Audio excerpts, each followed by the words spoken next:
once again.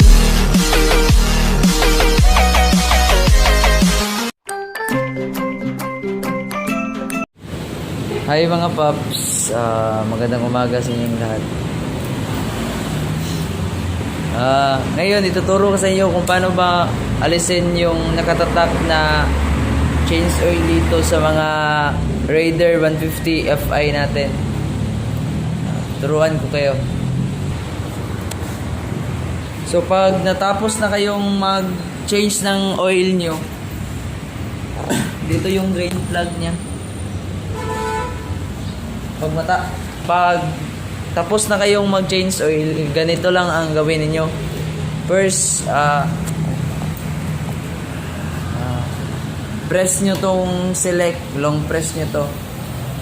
Long press. Pagkatapos on nyo po. On yung susi nya.